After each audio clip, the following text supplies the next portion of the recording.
Ladies and gentlemen, this is Mariam Shabir Abbasi, project coordinator, and I work on climate change and environment and also digital communications at STPI.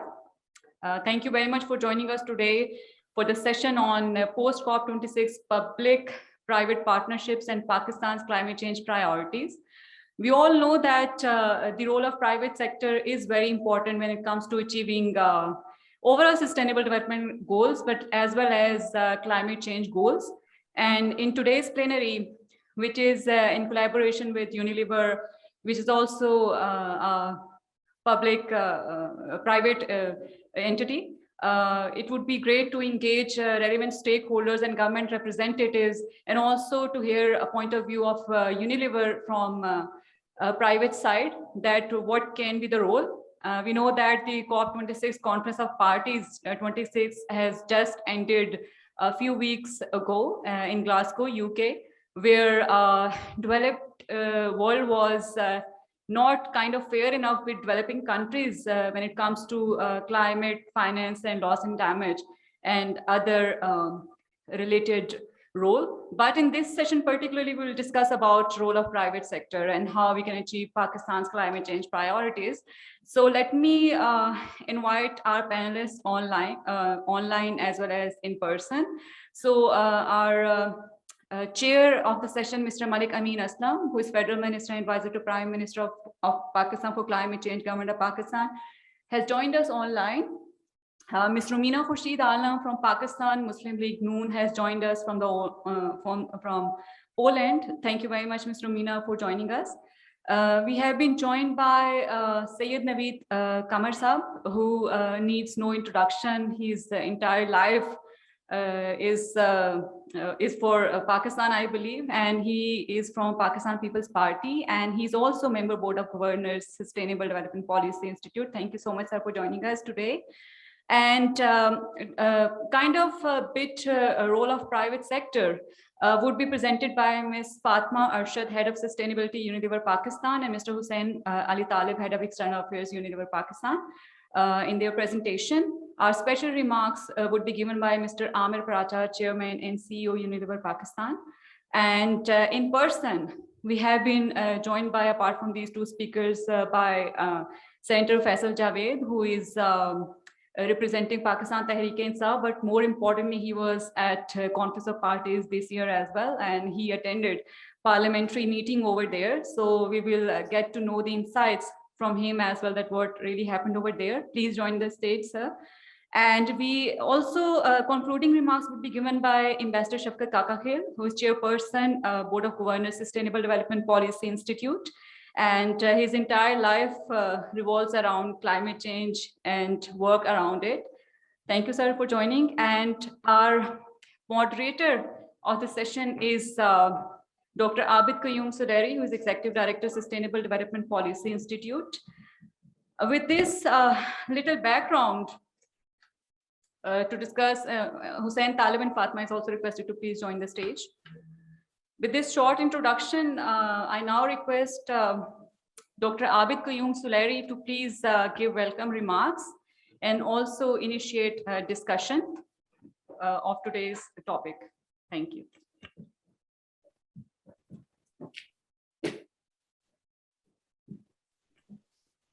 Thank you, Mariam. Good afternoon, good evening, good morning, good night, ladies and gentlemen, depending from where you have logged in. I know most of the audience for this dinner plenary, they have joined us online, including our worthy speakers. This is the second day of our conference that started yesterday. The inauguration was done by the President of Pakistan, Honorable Dr. Arif Alvi, at the presidency. And then we had an excellent dinner plenary yesterday in the same venue, discussing social protection at subnational level. Yesterday, Dr. Sania Nishtar was also one of our keynote speakers at the presidency, where this conference was inaugurated. And today we had a full day we were discussing the contributions of writers and journalists in promoting sustainable development in South Asia. We were talking of local governance system in promoting sustainable development. We were talking of resilient food systems and food security. We also discussed role of think tanks in promoting sustainable development. And all of these things very logically brought us to this very panel, where we will be discussing role of private sector in sustainable development. We know government is trying to do its best, whatever it can do to work for sustainability. Academia, civil society organizations, the activists, journalists, think tanks, they are playing their due role. But private sector, which unfortunately remained neglected in this discussion till last decade, where it was perceived more as a villain than as a hero and as a partner in the discussion of sustainability. Today, we know that the aim of sustainable development, the aim of net zero emission, the aim of sustainable production and consumption cannot be achieved unless and until we can take private sector along. And the private sector is also willing to participate in this discussion. And that's where today we have this plenary with the Unilever. I'll also like to avail this opportunity to welcome two of my board members, Malik Amin Aslam, who is a Federal Minister for Climate Change, and Syed Naveed Qamar, Member National Assembly. Both of them, their guidance and their support has been with us in making many of these things possible. And Shafkat Kaka Khel, he is also present, and he is also around, the chairperson of our Board of Governors. Before I conclude my remarks, I would also like to, and I'm sure that Malik Amin Aslam would be discussing some of the success stories of Glasgow COP26. I think on behalf of SDPI team, we would like to congratulate the leadership of Malik Amin Aslam for bringing a lot of success stories from COP26 Glasgow, where most of the developing countries, those came disappointed. So overall, the verdict on the climate compact, the Glasgow Compact, it was not very positive and very optimistic. But for Pakistan, of course, Malik Saab, he played a commendable role. Thank you very much, Malik Saab, for this. And my special thanks goes to Ms. Romina Khurshid, who is joining us from Poland. She is in Poland right now for an interparliamentary union meeting. So she is joining us from Poland. Senator Faisal Javed, who was also in COP26 in Glasgow. He has joined in person, and of course, colleagues from Unilever, Hussain Ibn Talib and Fatima.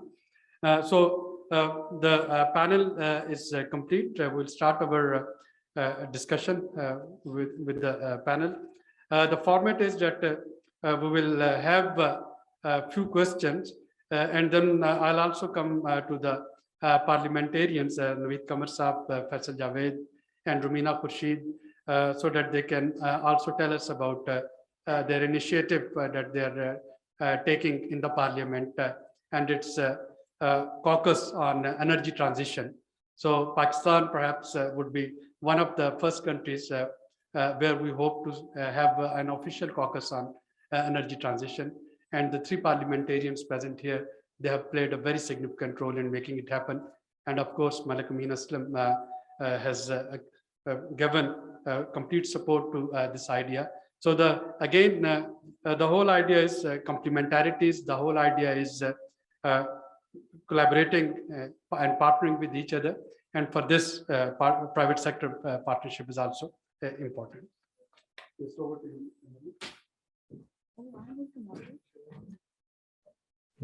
Okay, thank you. So I think I'll request Malik Amin Aslam Saab to set the scene. Of course, not only telling us some of the successes and some of the achievements that Pakistan made in COP26, but also how far we have got opportunities for collaboration with private sector in achieving Pakistan's NDCs. So what is it that you are expecting from private sector? Over to you, Malik sir. Ji, Assalamu alaikum and shukriya Abid Saab, and I would like to thank SDPI for arranging this post COP26 seminar, and also thank you for being a part of the COP26 pavilion delegation when you were there with some parliamentarians. About COP26, the world had a lot of expectations from this meeting, and it was one of the biggest meetings ever held. We had about 140 head of states and about 40,000 delegates who were present in and around the COP venue. And there were a lot of expectations from the world to deliver, because climate change is a reality which is happening. The science is very clear, and we see it all around us. All of the countries are feeling the pinch of climate change. Unfortunately, what happened at the COP meeting, to my mind, could not really live up to that reality.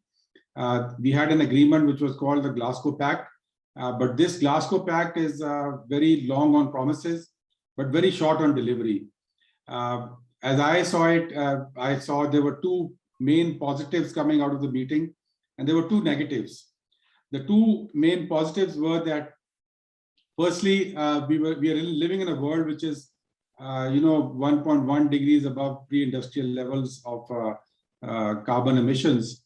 And it has been told to us by the scientists that if we go over 1.5 degrees, we are going to be going into a very unpredictable and very dangerous terrain. Even at 1.1 degrees, the world is facing huge catastrophes which are becoming unmanageable, including forest fires, hurricanes, cyclones. All of these are hitting the world all over. So we can well imagine what 1.5 degrees would look like.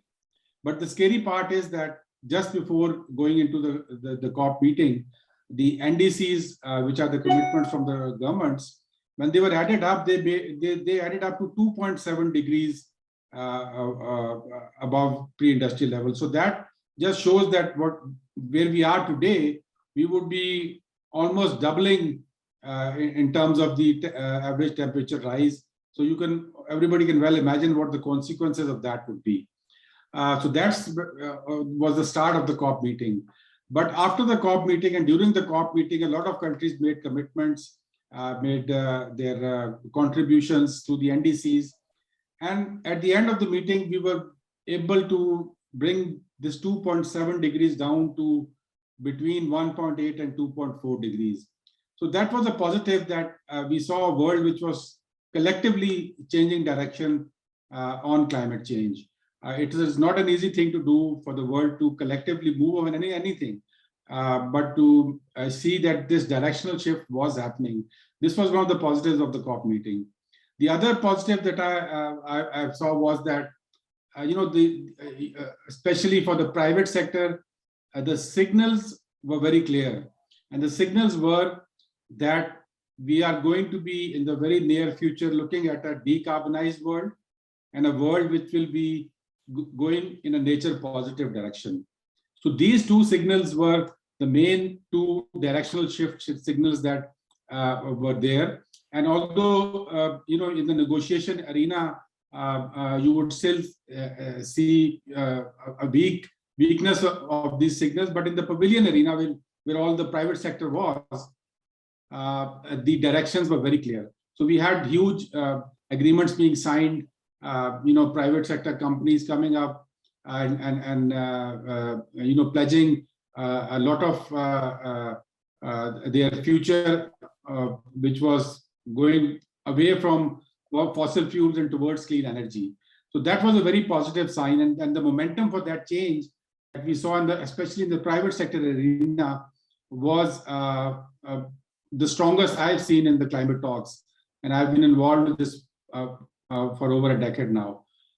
So that was a positive signal. But the two negatives that I felt at the COP were that we are still, hinging the future of the world on promissory notes. What we have in the NDCs are just promissory notes. And this climate arena is an area where promissory notes have not fared very well in the past. We still have a lot of unkept promises, a lot of pledges which have not been met, and we have lived through those over the last decade. So that is one of the negatives. And the other big negative is that climate finance, which is the key to success or failure of how the world is going to react to climate change, is still in the pipe. It has been in the pipeline for the last decade. We have been hearing about the $100 billion coming to developing countries like Pakistan, and it has still not arrived. The money is still in the pipeline. And on the other side, climate change is happening. It is happening today. Pakistan is one of the most affected countries. We had the hottest place on earth in Pakistan last year. We have our melting glaciers in the north, and we have sea level rise, cyclones and hurricanes happening in Pakistan. So we are facing the brunt of climate change, which is having an economic cost on us, a social cost on us. That money for adaptation, for advanced climate mitigation is still in the pipeline. And that, I think, was the biggest negative of this whole process. The 100 billion pledge has now been pushed forward to 2023. The adaptation fund financing to 2025, and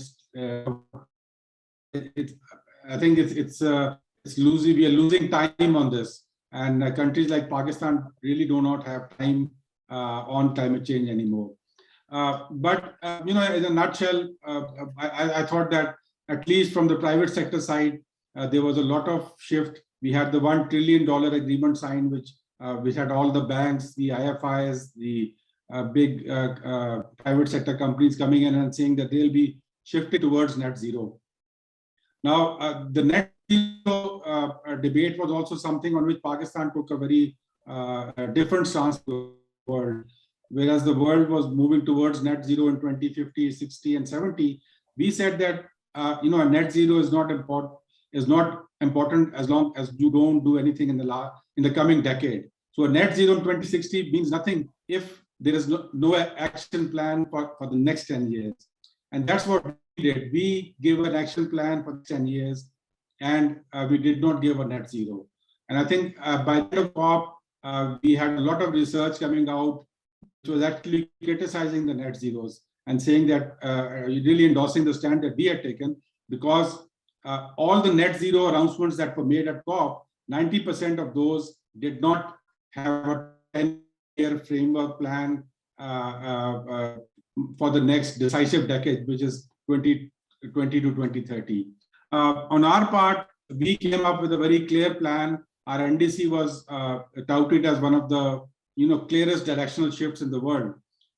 We had based our whole focus on two pillars. One is a focus on shifting to clean energy, and we gave a clear target of shifting 60% of our mix to clean energy by 2030.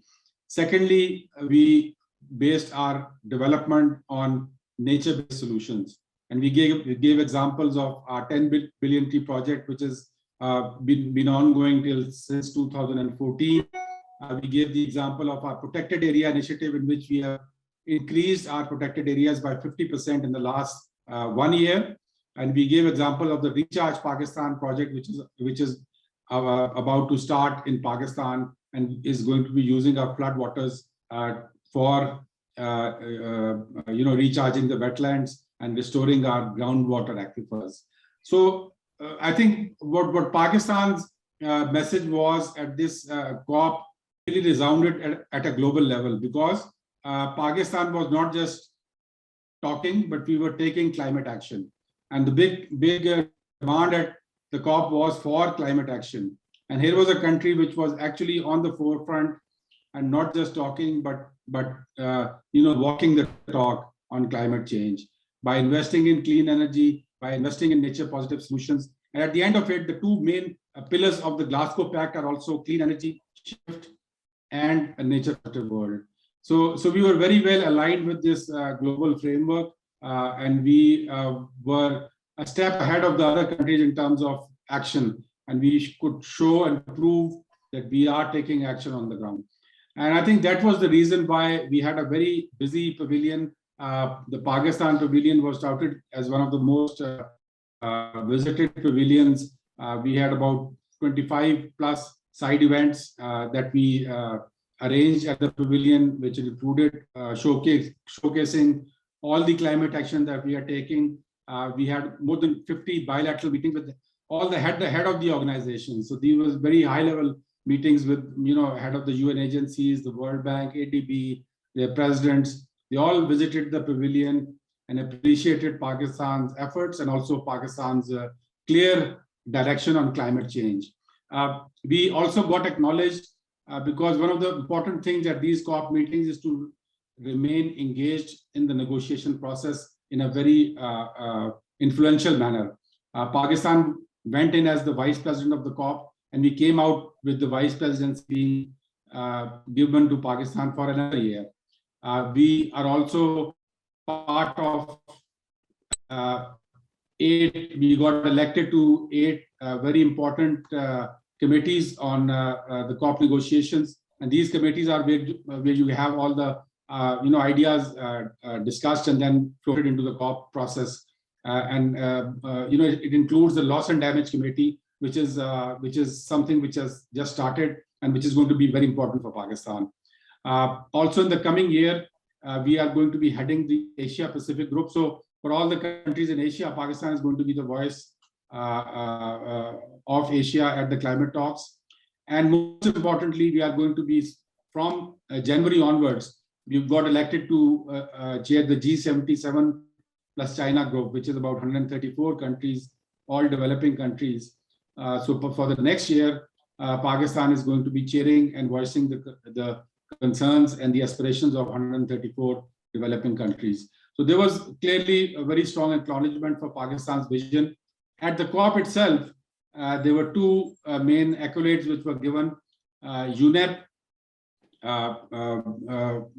announced, out of 196 countries, they announced 3 forestry champions, and that included the Republic of Congo, Costa Rica, in South America, and in Asia, they announced Pakistan as a forestry champion.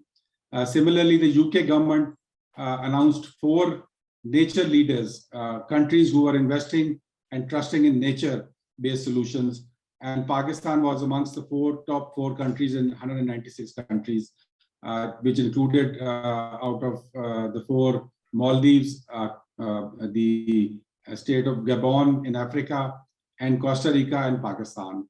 So, the world acknowledged not only the efforts of Pakistan, but also Imran Khan's very clear green vision and a shift towards a green pathway.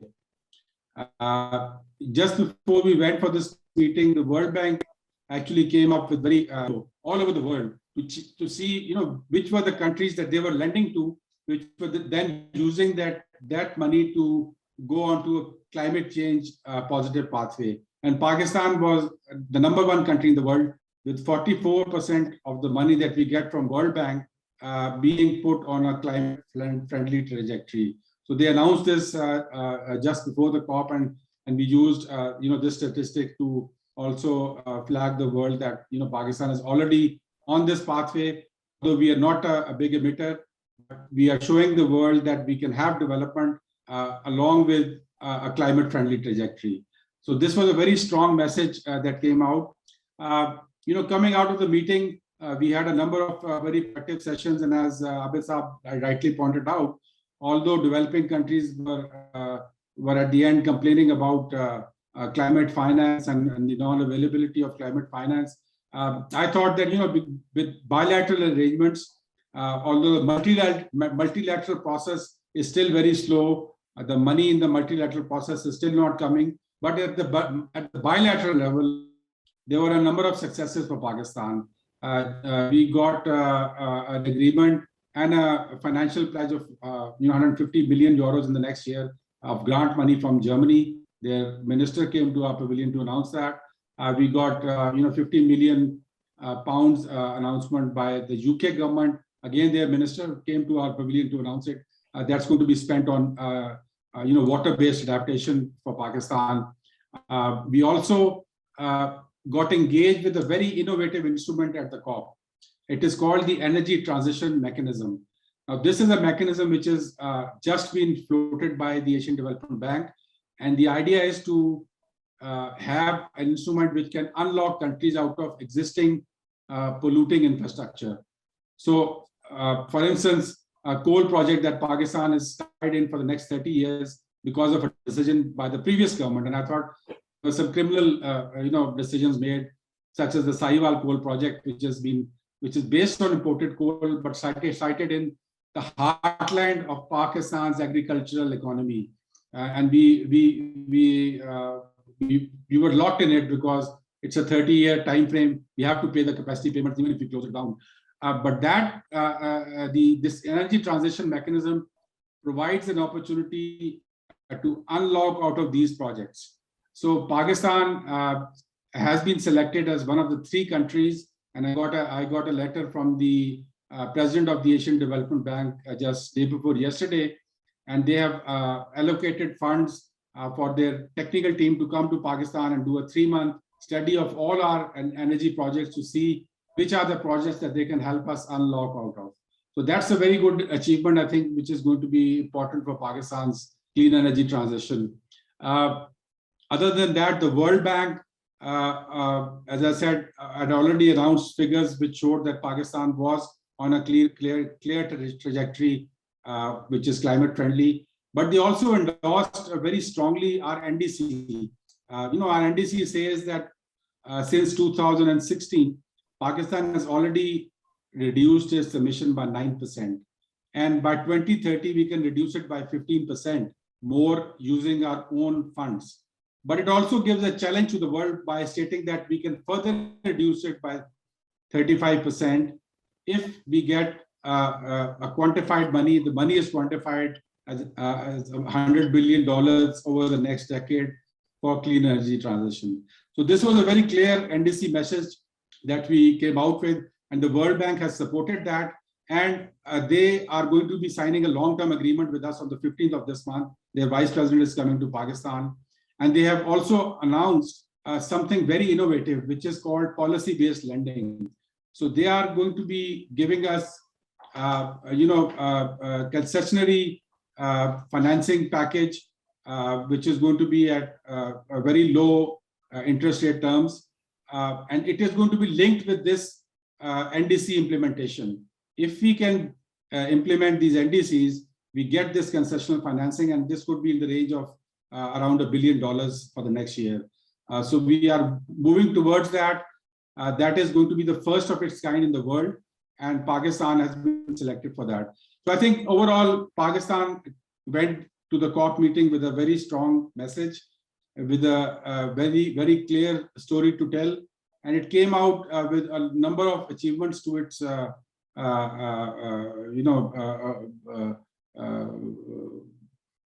number of achievements that we can follow up on. These are things that were announced at the COP, and we are already in the follow-up phase for that. We've had meetings with the World Bank, the ADB, the German fund has already been, shifted to the 10 billion tree project for a third-party audit system.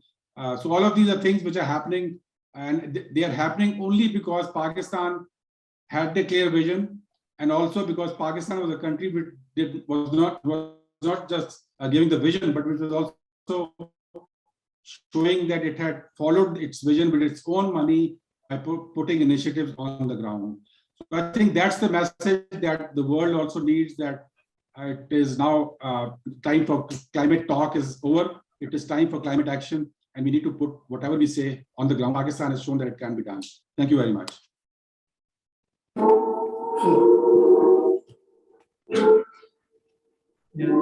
Sound को जरा देखिएगा please. Technical staff.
Is Malik Saab online?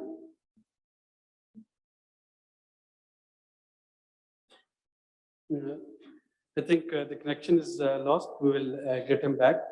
Now, Romina Khurshid, I know that, ma'am, you are waiting outside from the meeting room just to participate in this session. Thank you very much for your dedication.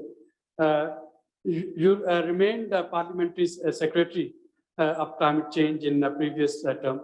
And one of the sectors where I can see some political consensus emerging in Pakistan, despite all the political polarization, is importance of taking action for climate change. Of course, one would like to listen from you and also about the initiative that you are part of, the Energy Transition Caucus. What are your plans through Energy Transition Caucus? Am I hearable, Ji? Hello? Hello? Assalamu alaikum. Walaikum salam. You are audible. Okay, thank you. First of all, assalamu alaikum and very good evening, good morning, good afternoon from wherever people are in this conference. First of all, this is the first ever time in the last 8 years that I'm not over there physically, but I'm going through with all the updates which are going on, and I really want to congratulate SDPI. As always, they host the best, they do the best, and they give the best. So coming to the point, I want to pay my regards to all those member of parliament, senators, and other high dignitaries, those have been physically or online participating on that.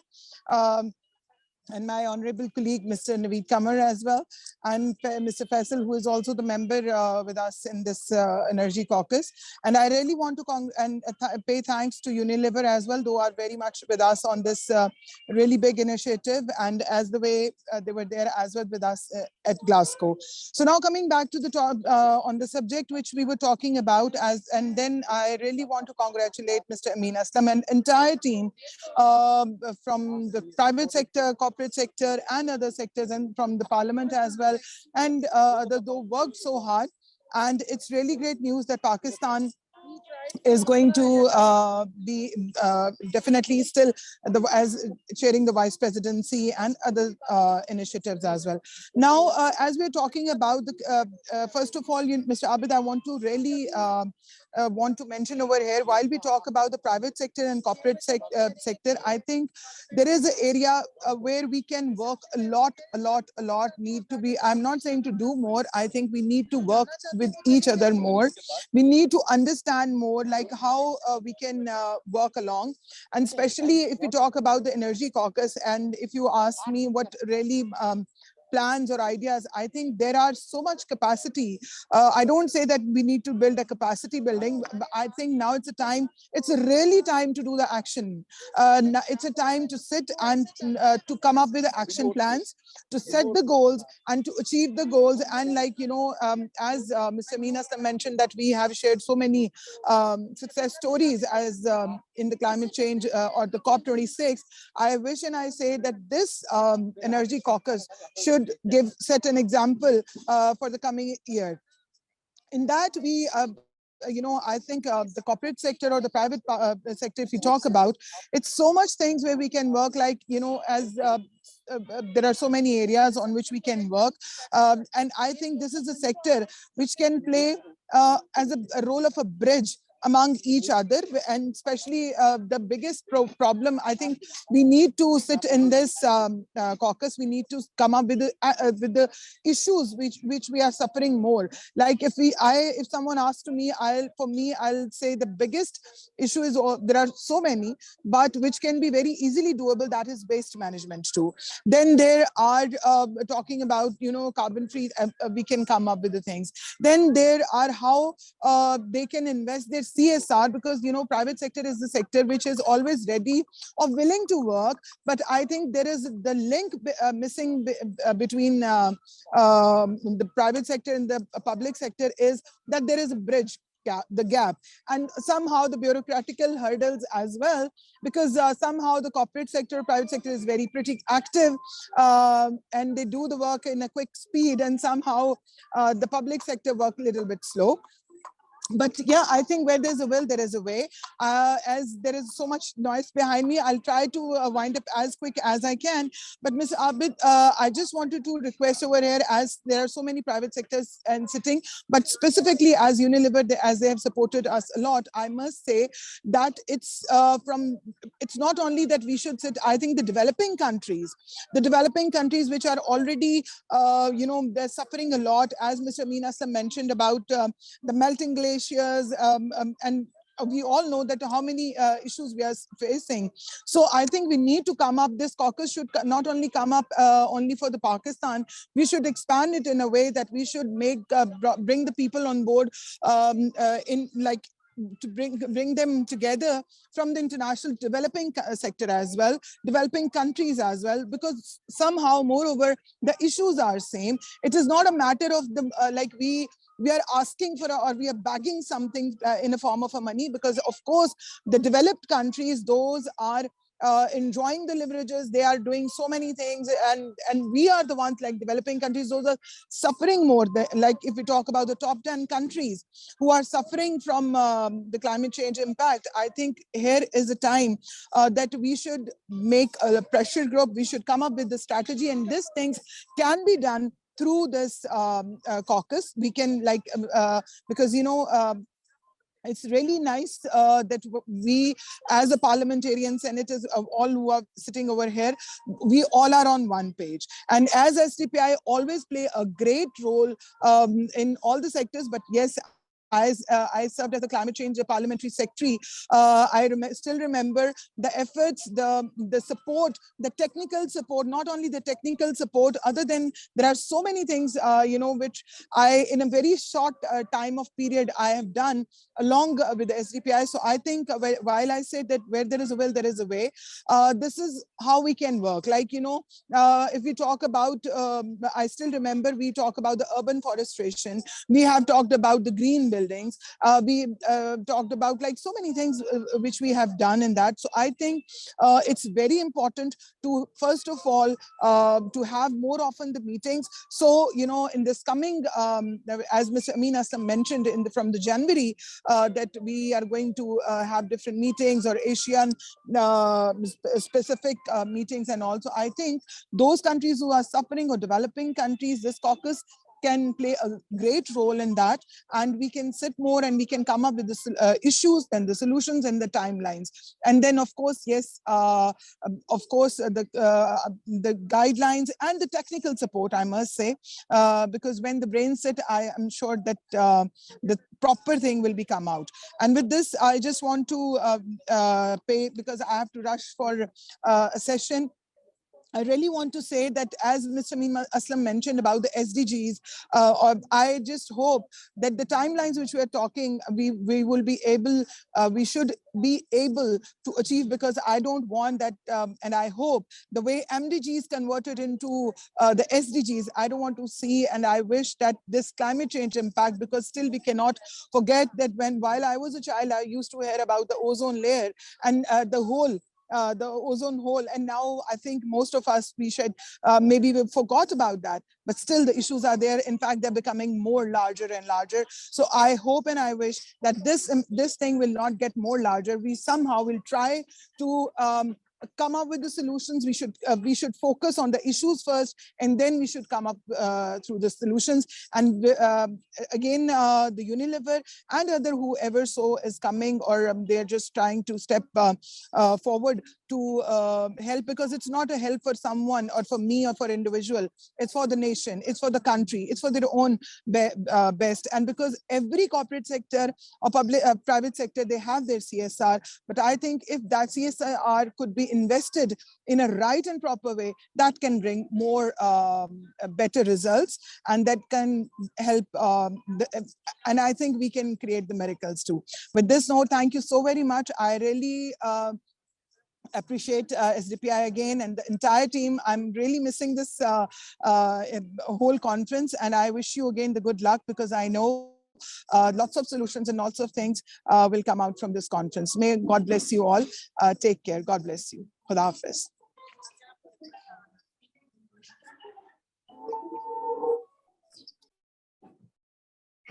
Thank you very much, Ma'am Romina Khurshid, for sharing your thoughts and also support from the caucus as well as from the legislatives towards achieving the goal of green and clean Pakistan, and emphasizing the importance of partnership with private sector. I had to jump queue because I realized Ma'am Khurshid, she was standing outside. But before I proceed further and come to Sayyid Naveed Qamar, we have special comments from the chairman and CEO of Unilever Pakistan, Mr. Amir Paracha. So let's see that what private sector has to offer, and then I'll come to both of the honorable parliamentarians for taking their comments on it. So if you can play the recorded message of Mr. Amir Paracha, please. Unilever, they have their board meeting, some important meetings. So that's why the chairperson couldn't join in person. But he made sure that he provided a video message, and he shares what the plans are with the Unilever for net zero emission in the days to come.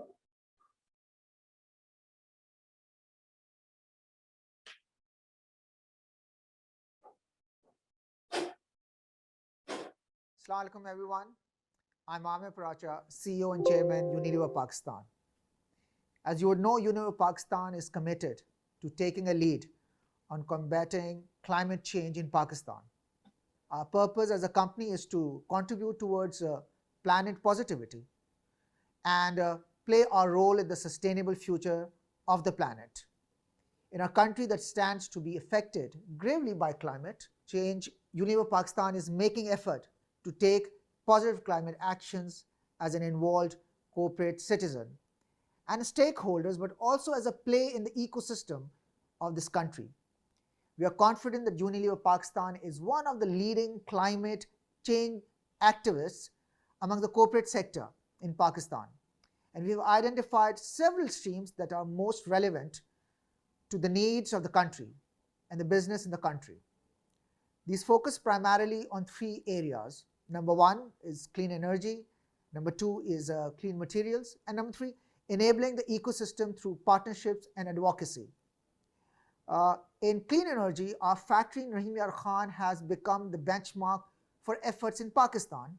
It meets 94% of its energy needs from green sources, with 2/3 generated on-site through solar and biomass. The biomass project itself reduces 90% of our fossil fuel consumption and decreases our on-site carbon emission by 76%. This effort is not just restricted to Rahim Yar Khan. In fact, all our factories are leading our charge towards a more sustainable energy. Our factories have achieved over half of their clean energy targets already. Our ambition is to work with the government to unlock the potential for 100% renewable for ourselves and the corporate sector in Pakistan through positive actions in power wheeling. For clean materials, the next defining feature of our climate action is the work we are doing on plastics. Our flagship initiative in this domain is the action to convert Rahim Yar Khan into a model plastic waste-free city by 2030 in partnership with UNDP. We've already started to lay the grounds for this. The plastic that we are recovering is being given a new life through initiatives such as creating park furniture with recycled plastic. We are also using these initiatives to drive a public discourse on the role they can play in the circular economy for plastics. We are going to be organizing a climate conference for Pakistan, galvanizing the corporate sector into a force for climate action in Pakistan. And we look forward to the support of Ministry and Pakistan government in the successful engagement of the public and private sectors into positively combating climate change. Importantly, as part of our ambition of enabling the ecosystem through partnerships and advocacy, we are proud to join hands with the Ministry of Climate Change and UNICEF to engage youth and the entrepreneurial community on the critical agenda of climate actions in Pakistan. Thank you.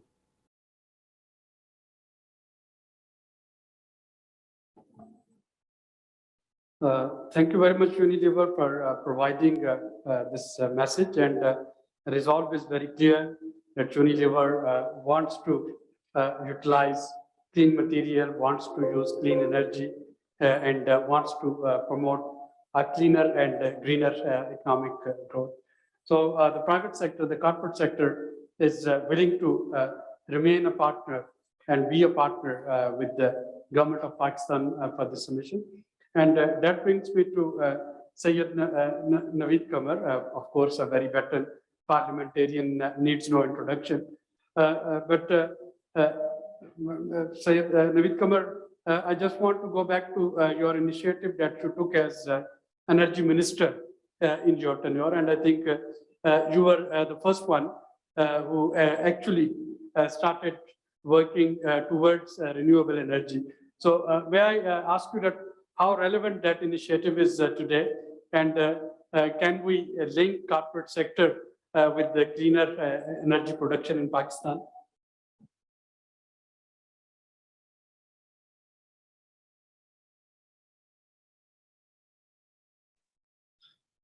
Thank you very much, Abid. I think it's a very pertinent and relevant subject that we are discussing today, and will be even more so as we move on in the future.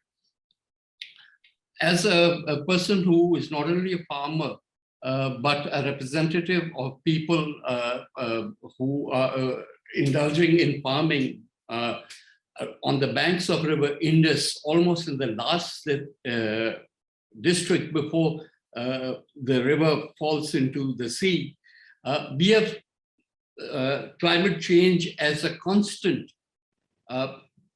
menace as well as blessing on a day-to-day basis. In the last few years, we have seen the worst floods and the worst droughts, and therefore normal livelihood has become almost impossible given the state of affairs that we have going on. And it's not something that we can mitigate on our own, or even we as a country can on our own, and it is something for which the entire world has to get together. The melting glaciers that are being mentioned, the rising sea levels that are being mentioned, all come together. But for us, it's not an academic issue. For us, it is a real issue on a day-to-day basis, where the farmers are either completely wiped out, or and if you know that if the crop is wiped out for a season or even a year, that means it puts everybody back by many, many years. So it's a subsistence living that we have to protect, let alone talk of growth and so on. And there are so many things that have helped or can help, and yet we have not as yet been able to move at the pace that would help the people that I'm talking about. You have specifically mentioned the energy policy. Yes, that's true that we, during our tenure, and particularly when I was the Minister for Power, introduced the first wind power policy for Pakistan. We have a very healthy wind corridor, starting with the Jaimpir corridor, which we have in the south of Sindh. But there are multiple other corridors which have not as yet been developed to that extent. The data that we have on this is something which has not yet been utilized to the fullest extent. Yes, we gave out the policy, we gave the tariffs, but that was something that was a constant battle that we had to fight, and that battle continues to this day. Cheap energy versus clean energy has been seen in a very tunnel vision context, that clean energy gives you benefits that go beyond just the price of electricity. Whereas fossil fuel based, and especially furnace oil based power plants I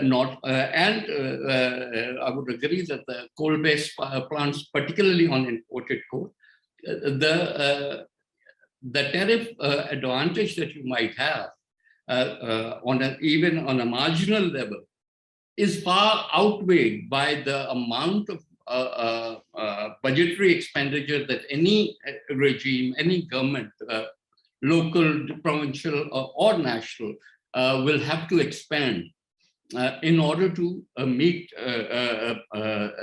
the negativities created by power generated by these fuels. I think it is time that the governments, which we tried at their time, could not happen, but the policy, because no regulator can regulate outside of the policy given by the government. And it is time that we started recognizing that in order for private sector to come in and put up clean energy power plants, which will feed into our system and therefore will be replacing the dirty fuel power plants, have to have the right price initiative given to them. They have to have the incentive. And that will come only if the government recognizes that this is something that needs to be done, be it wind or be it solar. There are many others, but I'll focus on the larger ones. Of course, waste to energy and others are also very good initiative, but at a level where we are talking of hundreds of megawatts or maybe even thousands of megawatts, then these two are the most cost-effective areas where we can move in. And they will come. You give the incentive and the private sector will follow. That has been our experience. But if we don't prioritize it and we think, even the quarter of a cent or even a rupee differential is more important than the long-term effect of solar or wind energy replacing these fossil fuels, then I think we are really blinded by the fact, yes, in the short term, it may not be the most popular, but then again, we are making so many other decisions which do drive up the price. For example, neither wind nor solar depends on your foreign exchange currency fluctuation. So when you import furnace oil, when you import even the crude to make the furnace oil over here, it is your dollar to rupee parity which comes into play. But your wind and the sun, they are there given by nature. So what is the relevance of all of this today? It is about time that we start changing the way we think. It's about time that we start saying, okay, we need to give this. First of all, we have to move away from the concept that is in the recent past being given, that we have got more electricity than we can use, and therefore no more power plants are required. But don't you need cleaner power plants? Yes, you do. So it's time that we bring those in and phase out the ones that are really harming the health of our nation as well as the economic health of our nations. Beyond that, there are so many other areas. We have made, for example, CNG has become a bad word these days because it's using up a cleaner fuel compared to the diesel and petrol that we put in our vehicles, because it's a low priority and we want to burn the cleaner fuel in our homes rather than in our transportation system. I think that's again requires a rethink of policy, and there is a need to move away from that.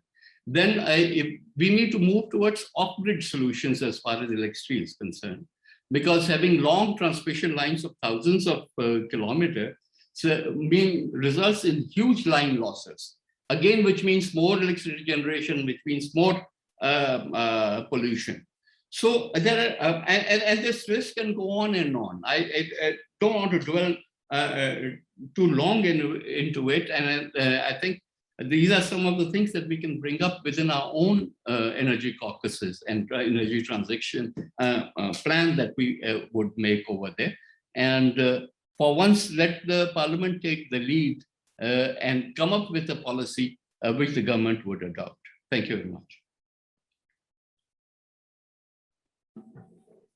Thank you very much, sir, for highlighting some of the policy continuity that you started in your period, and that the current government can take forward, and of course Parliament can play its role in it, and also for highlighting some of the opportunities where the corporate sector can do more in order to improve the clean and green growth.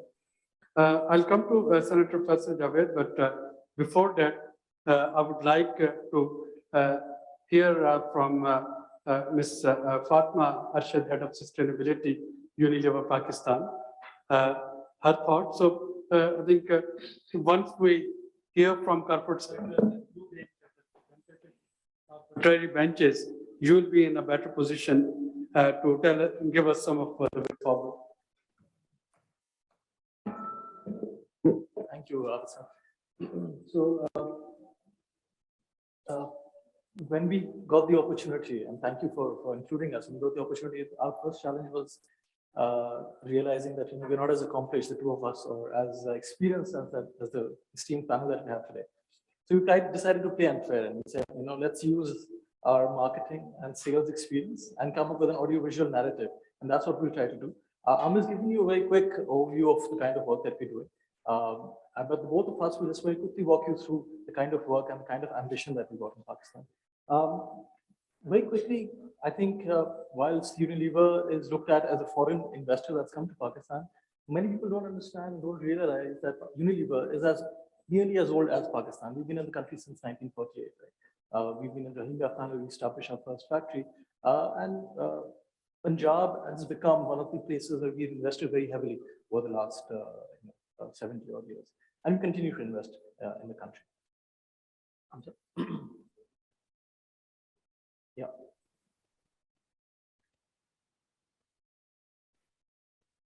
Last year, and we take a lot of pride as an organization, last year we started a movement which we've termed Unilever for Pakistan. Most corporate organizations speak about their businesses as being invested in the country. But as of last year, we've decided to term ourselves as investing for the country. Everything that we continue to do now strategically in the country is for Pakistan. It is for the country, it is for the company, and individually, we look at our strategy as something that will have to contribute to the larger good of the country.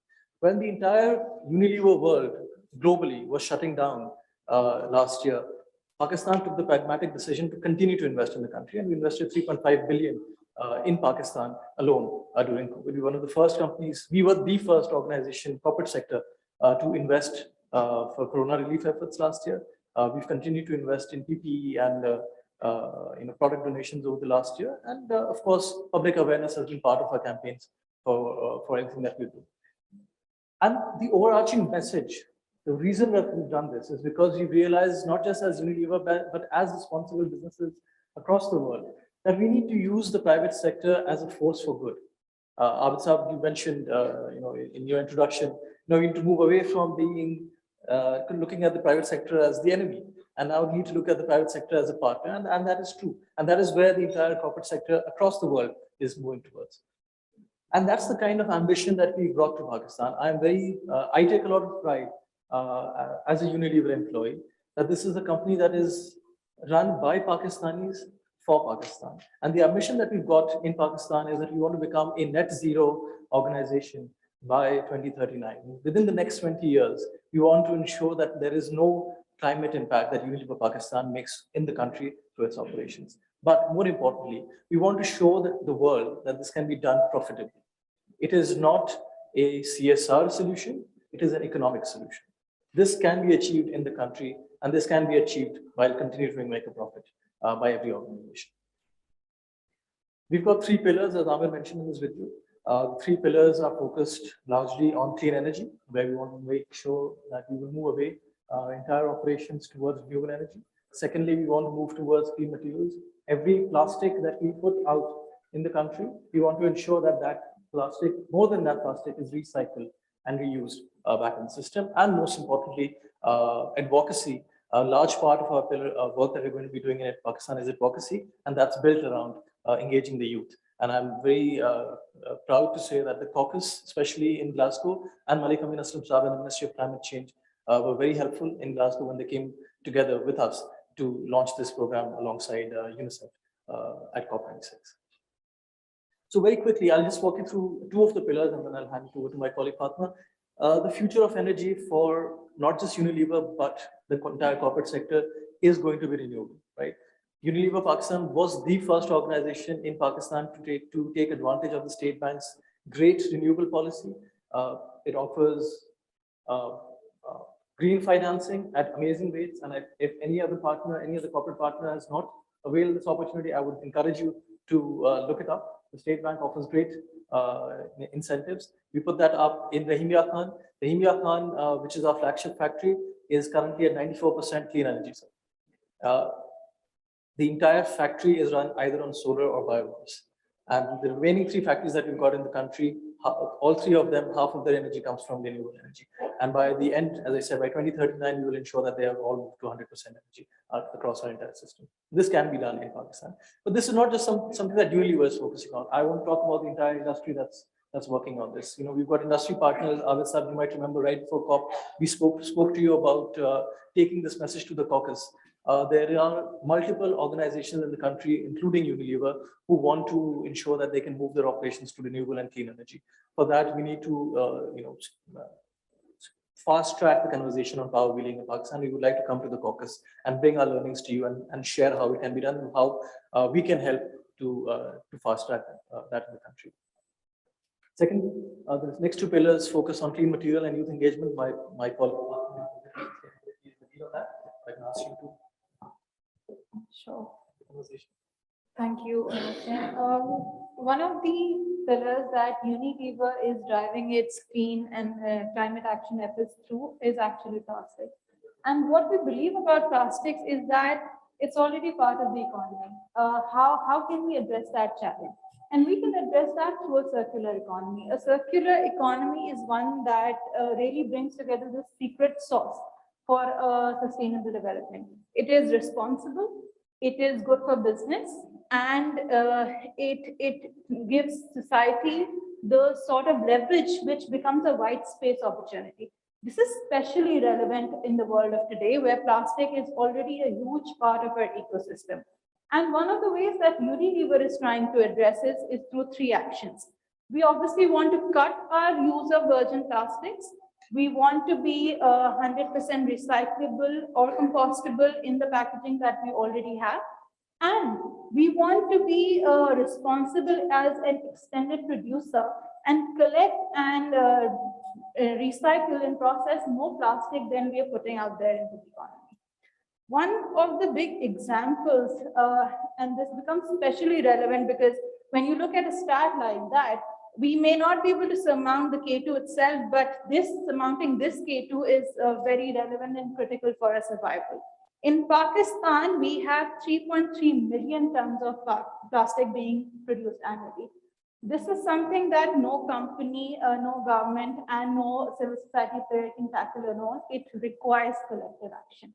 And 2021 for Unilever has been about establishing those examples where we bring together multiple stakeholders and try to address this challenge. One of the biggest leads on this ambition is actually the vision that we have set out for Rahim Yar Khan. And Rahim Yar Khan is very, very special to the Unilever journey. We started our journey in Pakistan in 1948 with our biggest factory and first factory in Rahim Yar Khan. And we wanted to be the first plastic waste free city of this country.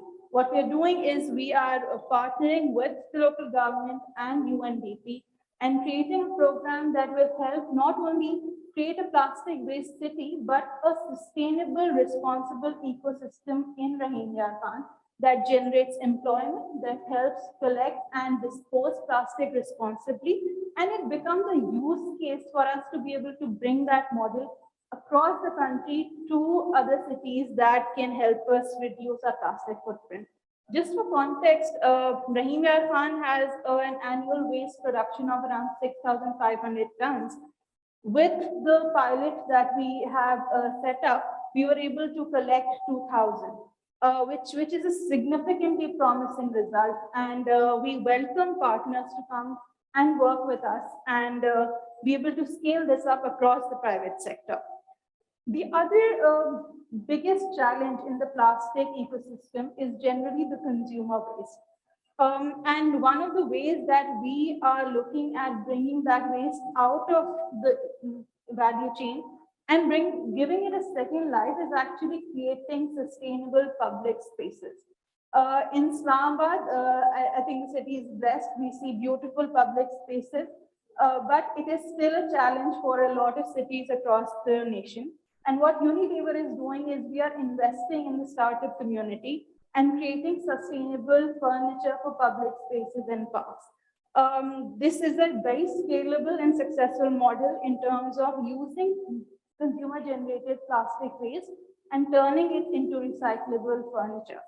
And it also helps us create employment in the process.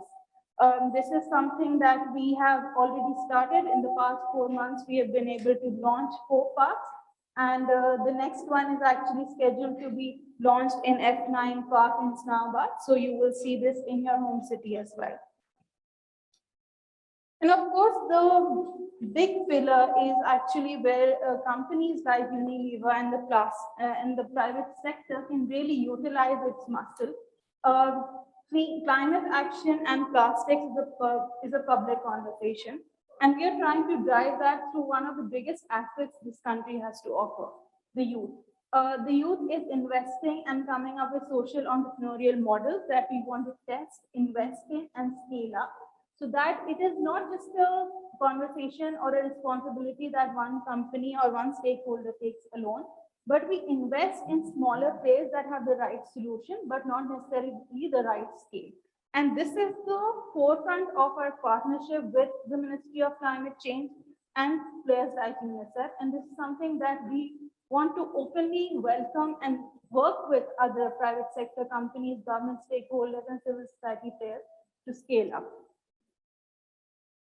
Of course, it's important to amplify the conversation, and with successes around the world, like actors talking about it, we are also trying to get the influencers that are online as well as in the traditional world to come and talk and join this conversation and highlight the role of the consumers as well as the publics in being able to drive and really push for positive climate action in the country. We will conclude with a great ambition that we have set ourselves. We want to create the first top-level event of Pakistan and make it an example for the South Asia region. We are partnering with the Overseas Investors Chamber of Commerce, an aggregator that brings around 200 private sector players, to amplify the conversation on what the private sector can really do, joining hands with the government, with civil society, to be able to drive for positive climate action in Pakistan.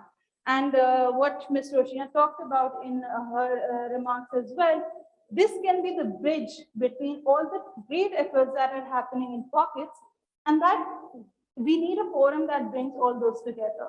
And what we want to do is bring the learnings and thought leadership around the world with people like David Attenborough and Afroz Shah and many others, the Greta Thunbergs of the world, and put Pakistan as a sustainable climate opportunity for people out there, so that we can bring the governments together and bring those thought leaders together and create an example for the country. Thank you. The COP of Pakistan will happen. The COP of Pakistan will happen.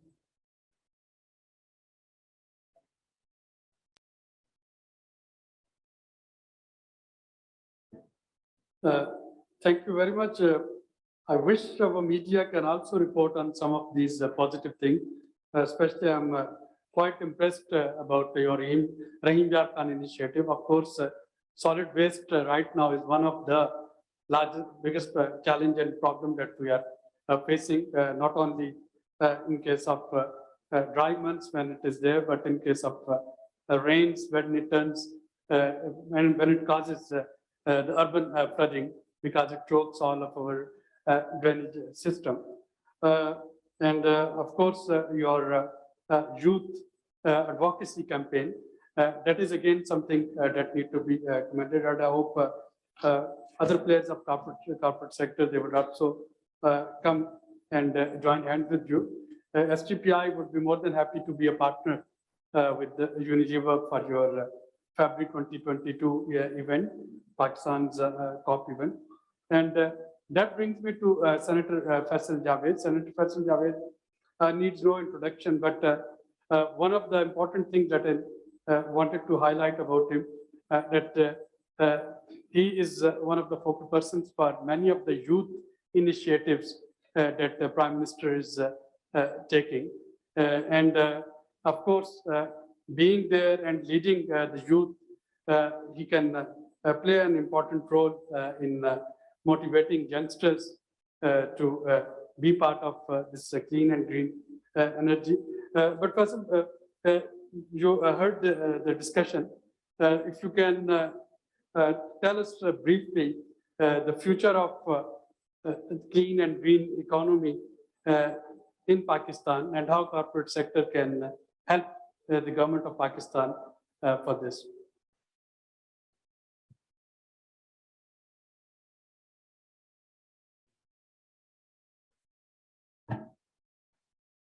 शुक्रिया बिस्मिल्लाहिर्रहमानिर्रहीम आबिद साहब आपका शुक्रिया मरियम आपका शुक्रिया आपने इतना अच्छा ऑर्गेनाइज किया है ये and I love the concept the beyond the pandemic leaving no one behind. First I'll tell you why there's a lot of potential in Pakistan and what Pakistan has done so far in terms of fighting climate change. Okay, here's this case study as well. You see, it could be true for any developing country, but Pakistan, particularly under the leadership of Prime Minister Imran Khan, has done a lot and is doing a lot. There's yet a lot needs to be done as well, but STPI is talking about climate change. We didn't know what is climate change. Say 3 years ago, 4 years ago, there was hardly any debate on this. Nobody would talk about environment. Now there are multiple sessions being organized. There was a great representation of STPI at COP26. And we had this IPU meeting there, Inter-Parliamentary Union meeting. Over 200 parliamentarians were there from across the world. And we talked about Pakistan's case, being one of the developing countries. And what's the case study? Now look, Pakistan contributes less than 1% in the global greenhouse emissions. But yet it is constantly affected by the climate change. We are among top 10 countries mostly affected by the climate change. Pakistan is a victim of climate change, is not part of this problem. But Pakistan is seeking and sort of implementing different solutions for this big problem. Now, despite having, despite we being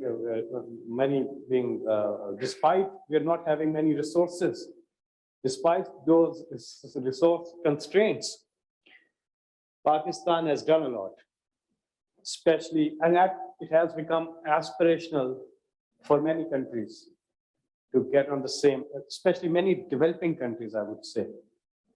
There's a need for, and we raised this point as well, that there's a need for developed countries to collaborate with developing countries.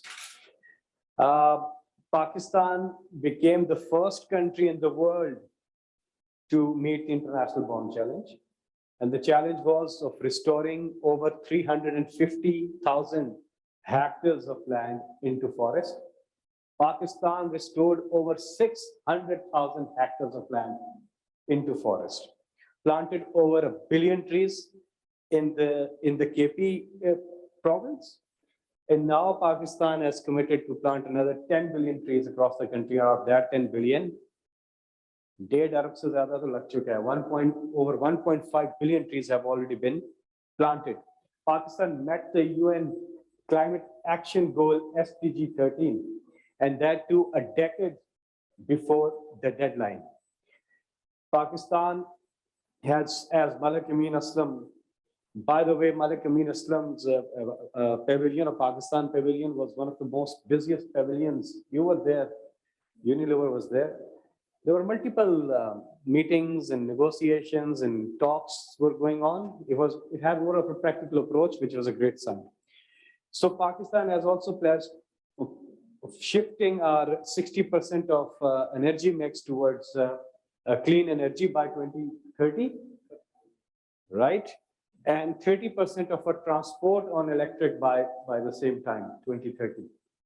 So now this really is of course, when we're taking these measures, there are opportunities for the private sector to sort of jump in and collaborate. I'll talk more about other avenues as well, and truly inspired by what you presented, action-oriented approach. You see, there were targets, those were met, and there are more targets that you have set, and you glad to know that you're organizing Pakistan Climate Conference in February, in like 2 months' time now, which is a great thing. Pakistan also hosted the World Environment Day this year, Abu Sulari sir, and it was Pakistan was given this opportunity to host World Environment Day. The Chinese president was there, the UK Prime Minister was there, UNEP, Inger Anderson, the UNEP Environment Director. We did that in collaboration with the UN. So they were there, many other countries were there. I was, sent across a good message as well to the world that how serious is Pakistan in terms of fighting climate change. Many other initiatives that Pakistan took, and private sector can easily collaborate. And Malik Amin Aslam, as he was mentioning, that they're open for ideas and they're open to engage the private sector to come and collaborate with the government's initiatives. There's one initiative that is, I would say, a great source of attraction, should be a great source of attraction for the private sector, which is Protected Areas Initiative. Now, 15 new national parks announced during the COVID times. Avid sir, 15 new national parks Corona ke beech mein announced kiye, aur phir saath mein Recharge Pakistan is another big. I think Malik Amin Aslam elaborated on that, so I don't want to get into details.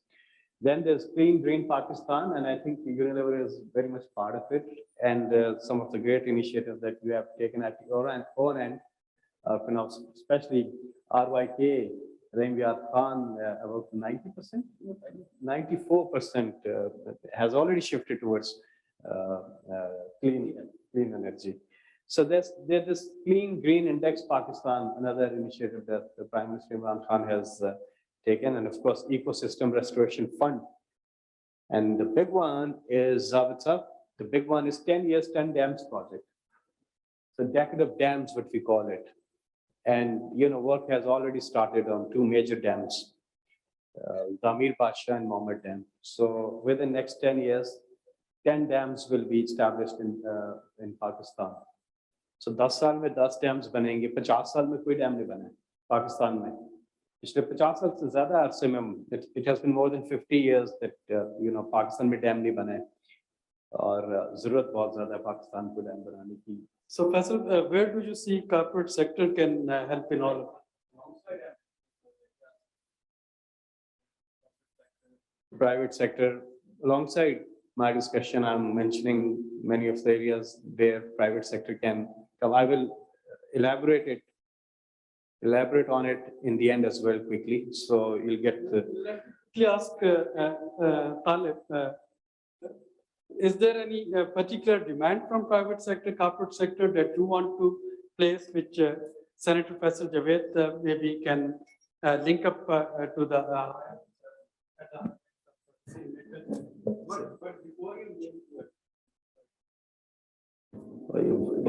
So this idea of plastic-free city that I saw on one of the slides when you were elaborating on that, it is a fantastic idea. Government is ready. What we can do is, okay, not only in cities, in metropolitans, but also in suburbs and some of the villages as well. People of villages, they're, I would say, far more responsible than us.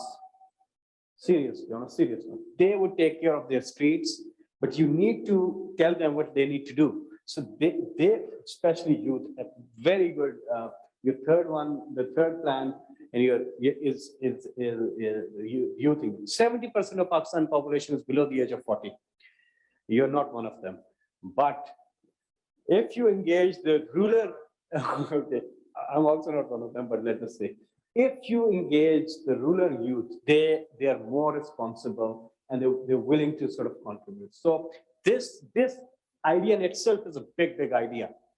अगर इसके पीछे हम मजीद जाएं, the plastic-free villages, plastic-free cities, plastic-free areas, I tell you what, engage भी हो जाएगा youth और इलाके का खुद लोग केयर करते हैं, अपनी गलियों की खुद केयर करते हैं, आबिद साहब, तो ये बहुत एक एरिया है जिस पे ये चाहेंगे मजीद भी बात करें. So I won't put the senator on the spot right here, but I think Faisal Saab has actually given the that direction. We need to bring together the initiatives along with the people who actually execute them on the ground and provide that bridge. As Rumina Sahab ne kaha tha. I think this is the beginning of that us. And I think the only thing we would ask you as an industry, Faisal Saab, is please give us these opportunities to come and share our learnings. I think the industry, the corporate sector as a whole, and I don't speak just as Unilever, but as a whole, the corporate sector has a lot to share. And I think if we can perhaps be given those opportunities to come and share these initiatives, I'm sure that together we can do wonders. Yeah, presentation has opened up our eyes. STPI credit goes to you as well for bringing us together. And I will definitely go back and speak to the Prime Minister and also to the Environment Minister, Malik Amin Saab, that we seriously need to highlight all the initiatives where there's room for, there's room in every initiative, but we need to sort of come up with top 5 initiatives where private sector can come and crack the deal and make it happen. Because as you rightly said, that we can't waste on this. And especially the waste management, as she was mentioning, is another area where this is alarming figure, 2K2 heights, okay? 3.3 million tons plastic waste Pakistan के पास है जी annually. इतना बड़ा हमारे पास खजाना है, तो इसको इस्तेमाल हम कर सकते हैं. तो फिर serious not ये तो ये resource है. It's an economic resource. It's an opportunity for Pakistan. Yeah. So, Kamal. Yeah. One of the takeaway from this session, if I can request you, that if we can have some sort of orientation from corporate sector in the relevant parliamentary committees, in the standing committees, so that corporate sector can actually present what it plans to do. And of course, you being one of the this energy transition caucus in the parliament, perhaps you can take it not only for legislation but also for some of the policy improvements. So being very courteous, you are the founder and it is your brainchild. But I tell you what, I was part of the corporate sector, okay, and well, the government has to have more engagements with the private sector. It's seriously, there's a big gap that needs to be filled. And and there's an idea. How about a joint corporate pledge should be given to the government? The pledge that government has given at the COP26 should be backed by all the industry players or corporate players in Pakistan coming together and giving a combined pledge that, okay, by 2030, we get there. A joint pledge thing is not a bad idea. I think you can sort of coordinate and create that forum where all the corporate players, as he rightly mentioned, not only them, but others as well. And the major contribution, of course, will come from the industry, from the industries, because your pledge is there by 2039, net zero by 2039. So if we sort of come up with a joint pledge from all the players here, I think it will be not a bad idea. Thank you. Before I request Ambassador Kaka Khail for his special remarks, we have time for some comments, for some questions from the floor. Please identify whether you will be asking the Unilever representatives or would be asking Senator Faisal Javed, I think STPI. We will be happy to take around 3 comments, and then I'll request Kaka Khail Saab for his special remarks. The other mic, please. Some.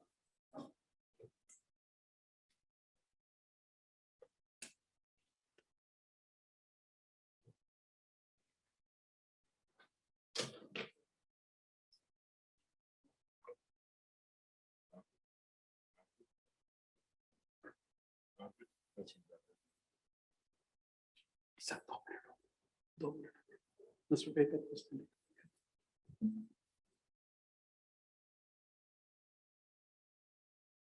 As far as the panel can hear.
Hello.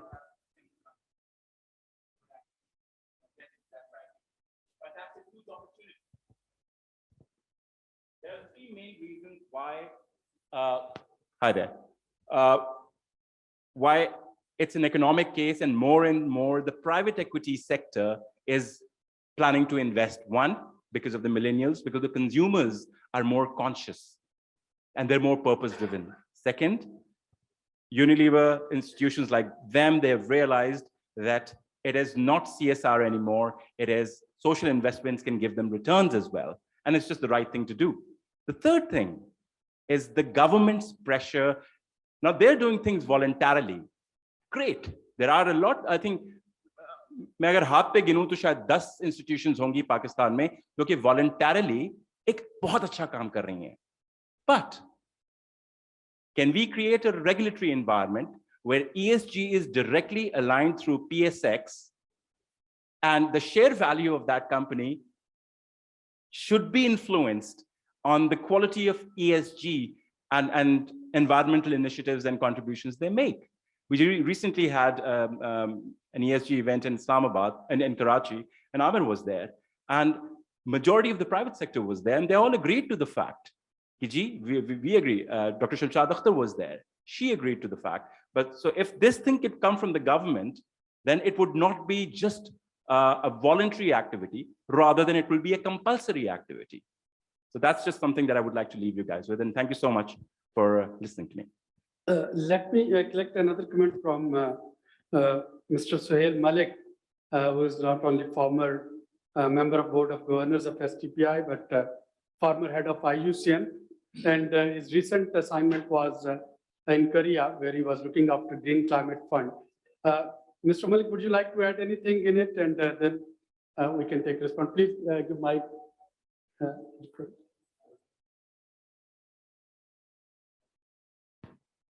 Thank you very much, Dr. Abid, and all the worthy panelists.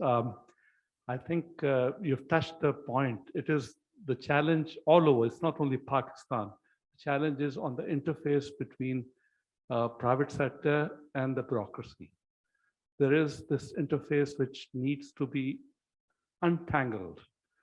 Until and unless there is a confidence building between these two players, key players, you cannot have a enabling environment to operate in.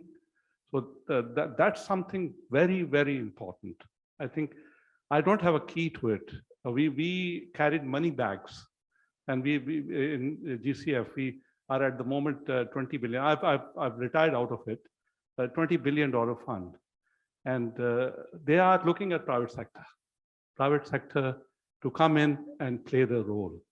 And I mean, that is something which is something which the government would like to look into it, because I mean, in all these interfaces, there's a lot of lethargy, there's a lot of things which need to be addressed. I just have this small point. Otherwise, all those points are very valid. The contribution moving from CSR to actual action, to really getting on with the youth and all those things. Thank you very much, Dr. Abid, for organizing this event. Thank you. Thank you. Senator Faisal, would you like to respond? I know you have to leave. Would you like to quickly give your response, and then I'll talk? I think these are great recommendations. There was no question, but these are great recommendations.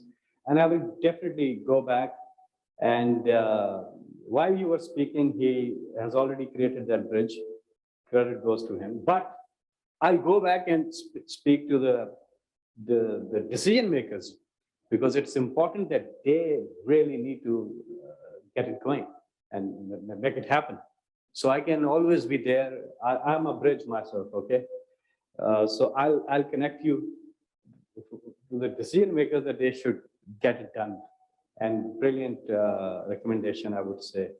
And sir, you are also given a great recommendation. And of course, this, as you said, bureaucracy and all. I mean, you know, अब हम 21वीं सदी से आगे हैं, हमें तो नए क्रिएटिव आइडियाज और उसकी तरफ जाना बहुत ज़्यादा ज़रूरी है. बंद दरवाजों से कुछ नहीं होगा. अब बातें बहुत, we talk a lot, काफ़ी बातें होती हैं. Implementation, action करने का टाइम आ गया है. I completely agree with you. Red tapeism को जाना है.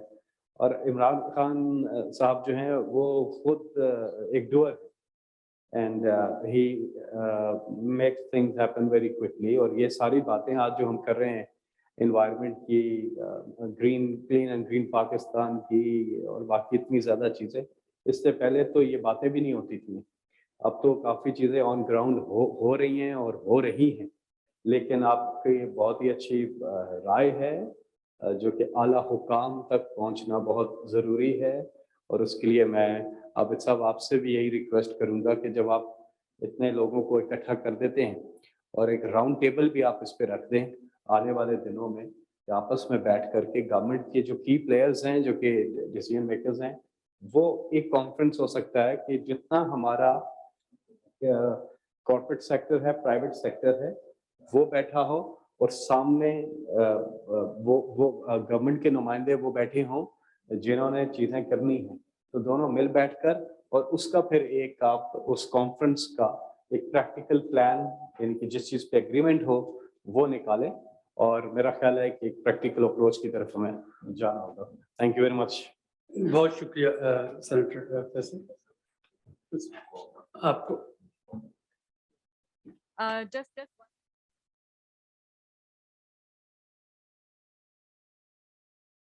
Salman, if you could join on the stage, please, and Dr. Imran as well.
Sen Ali, last comment from your side on the intervention from the floor. I think, sorry, I forget your name, sir. Faraz, of course. Faraz, ne jo baat kahi hai, I think one of the first key initiatives that I would like to recommend, sir, is that there is a group of corporate evangelists, a group of corporate doers who sit at the OICCI, the overseas investors. They come together to conference ki bhi hum agle saal ki baat kar rahe hain. I think Faraz, that might be an opportunity for us to bring together all of these learnings, right? And I think those platforms exist, sir. Wo jo ambition hai, that exists. It's just about, as Faisal Saab said, bring those two opportunities together, right? Jo karne wale hain aur jo policy makers hain, jo karke de sakte hain hame. We need to bring those two people together. And organizations like us and Unilever stands committed to, to organize these at every stage. Thank you, Sen, sir. I'm told that dinner is ready, but before dinner, we would like to have some concluding remarks and words of wisdom from Ambassador Shafkat Kakakil. Those who are working on environment and climate change, Ambassador Shafkat Kakakil needs no introduction to them, but I'll just repeat that before joining chairperson of the Board of Governors of STPI, which is an honorary position, Ambassador Shafkat Kakakil served as deputy head of UNEP, United Nations Environment Program. So he was deputy executive director of UNEP, and before that he was serving with Pakistan's foreign services. So the person is a legend in climate change negotiation, climate change talk. He listened to different comments made by parliamentarians, made by corporate sector. And now I would request him to give his concluding remarks, please. Thank you, Ahmed. Well, I would hate to stand between you and dinner, which I can see is ready. But I'd like to say a few words first to basically commend SDPI for organizing this discussion on the very important subject of private-public partnerships for climate change in collaboration with Unilever, one of the older and most trusted business partners of Pakistan. I would also like to thank Malik Amin Aslam Khan and Senator Javed for telling us, for stating and reiterating the commitment of the government of Pakistan to climate-friendly actions. Sayyid Naveed Tabar, one of the senior politicians, and Romina Khalid also spoke on issues concerning climate change, clean energy,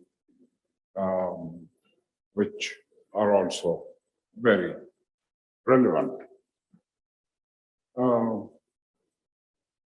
As far as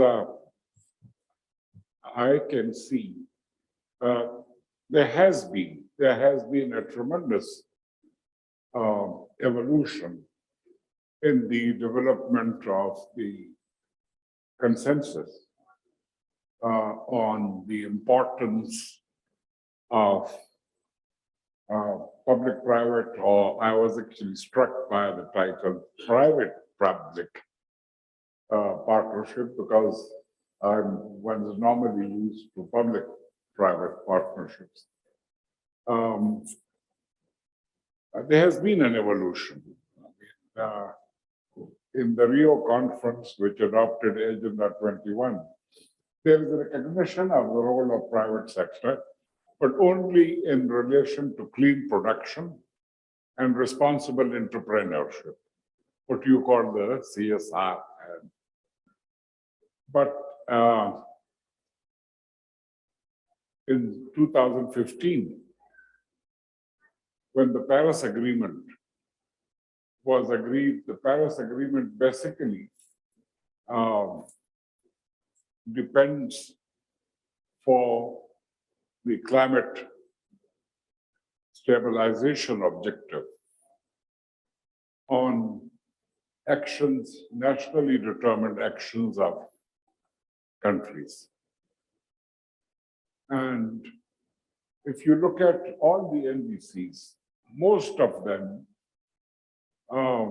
mention a focus on energy, because energy is at the heart of the problem of climate change.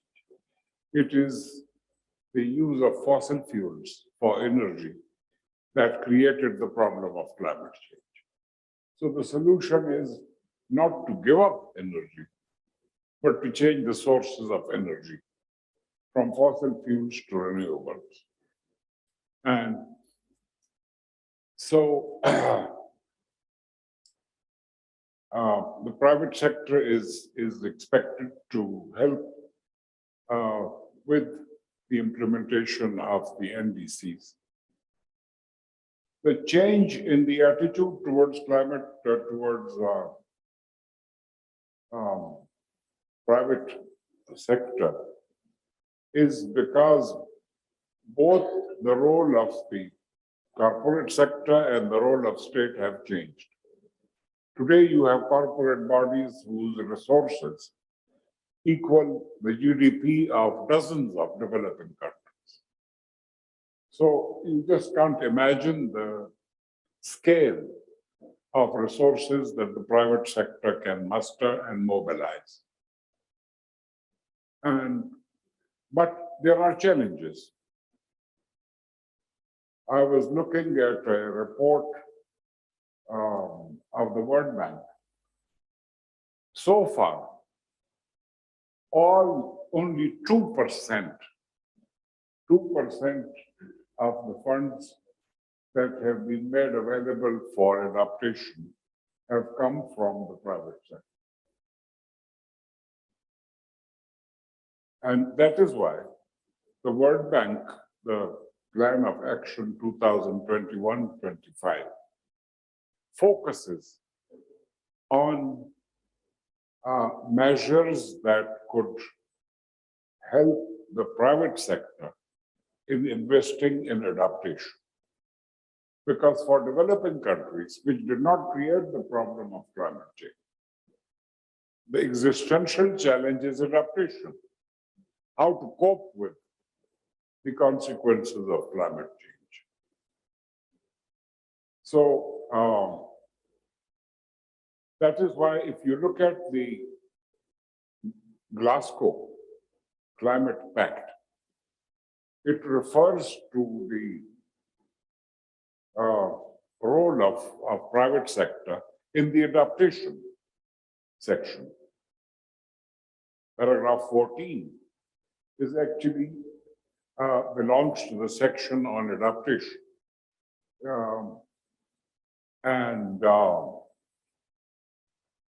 During the COP26, there were two initiatives, major initiatives of the corporate sector. I'll just mention them very quickly. One of them is mind-boggling, huh? You have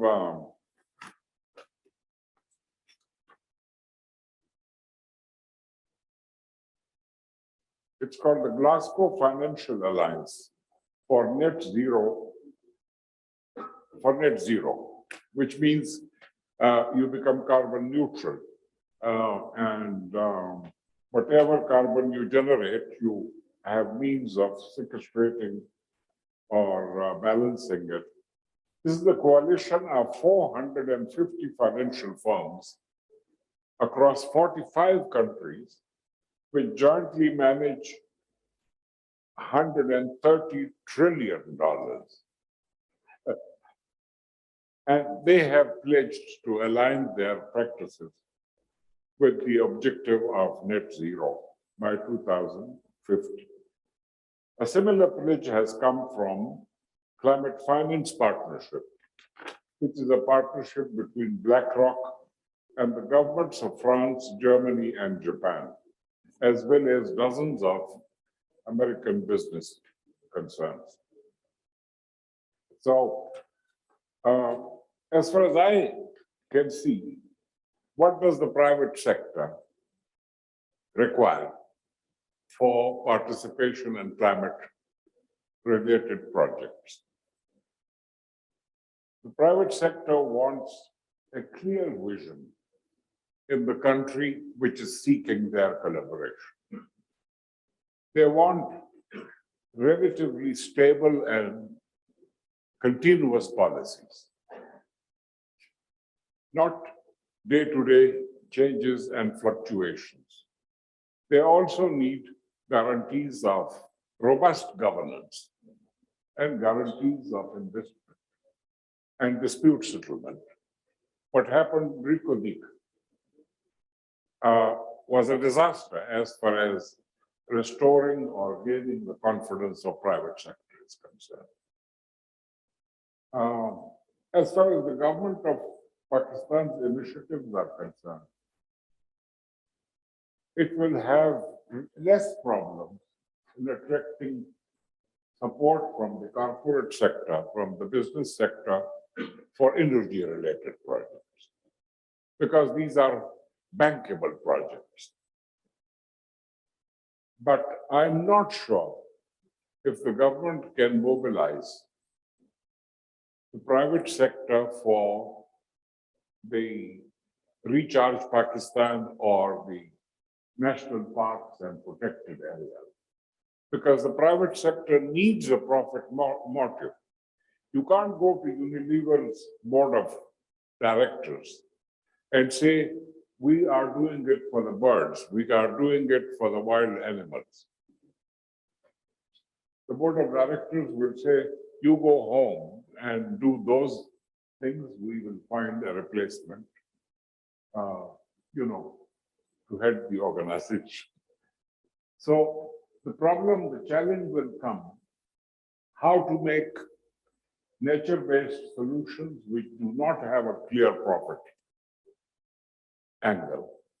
I was particularly very pleasantly surprised and very happy to learn about the plastic-free and the fact that you want to do it as a resource and not as CSR. This is a very, very significant statement you made, that you have to make environmentally sound and policies which are good for the climate to be business-wise feasible. So I'd like to express the hope that the government of Pakistan will convert its initiatives into adaptation, plan of action, and mitigation, and convert initiatives into costed projects that can be presented to possible supporters in the private sector. Because that will ensure the success of the initiative. Thank you so much, Abid, for giving me this opportunity, and I'm sorry if I have delayed your dinner. Thank you. Not at all, sir. Food for thought is as important as food for stomach. So ladies and gentlemen, this brings us to the conclusion of our plenary. Thank you very much for joining us. STPI would try to keep bridging the gap between corporate sector and the public decision maker, public policy decision maker. And we will, as was suggested here, very soon we'll try to organize a roundtable of corporate sector with the legislators. Dinner is ready. Thank you very much for your attention.